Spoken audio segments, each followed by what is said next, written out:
Hello everyone, আমি পূজা। আশা করছি তোমরা অনেক ভালোই পুজো কাটিয়েছো। আমার মোটামুটি কেটেছে পুজো। সত্যি বলতে আমার প্যান্ডেলগুলো থেকে লাইটগুলো দেখতে খুব ভালো লাগে। আমরা বেরিয়ে পড়েছিলাম নবমীর রাতে ঠাকুর দেখতে। তোমাদের মনে হতে পারে কালী পুজো চলিয়ে এলো, এখন দুর্গা পুজোর ভিডিও কেন আসছে?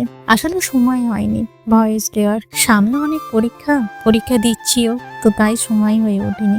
আমরা গিয়েছিলাম ডোমজুড়ে ঠাকুর দেখতে, আর রাতে বাইকে করে ঠাকুর দেখতে যাওয়ার মজাটাই আলাদা।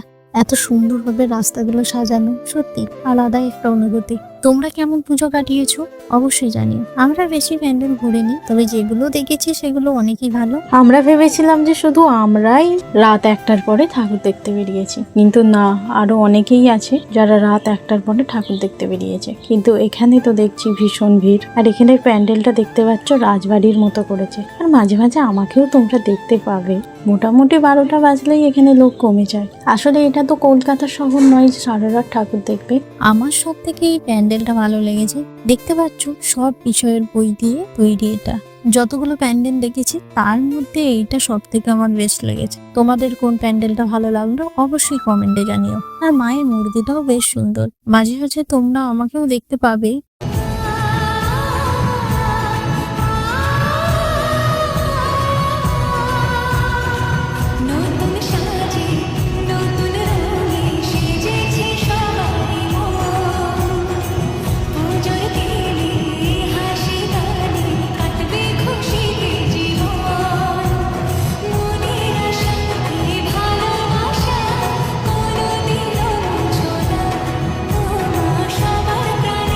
তারপর এই প্যান্ডেলের মধ্যে আমি একটা বড় খুলি দেখতে পেয়েছি।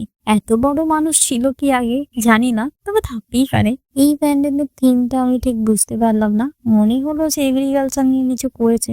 মাথার খুলিটা এখানে কি করছে, লাইটের ডেকোরেশন, তোমরা একটু জানি না। তারপরে আমরা টেনছে গেল হাওড়া স্টেশনে। দেখতেই পাচ্ছ অনেক ভিড়। আরে না না, এটা হাওড়া স্টেশন না, এটা প্যান্ডেলের থিম। অনেক মানুষের ভিড়।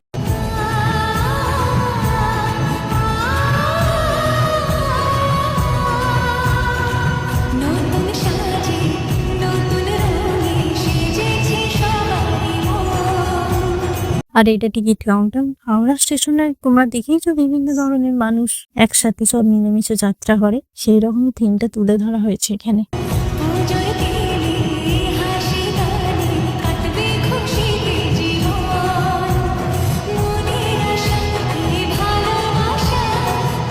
তারপরে তোমরা এখানে হাওড়া স্টেশনের বড় পাখাটাও দেখতে পাবে।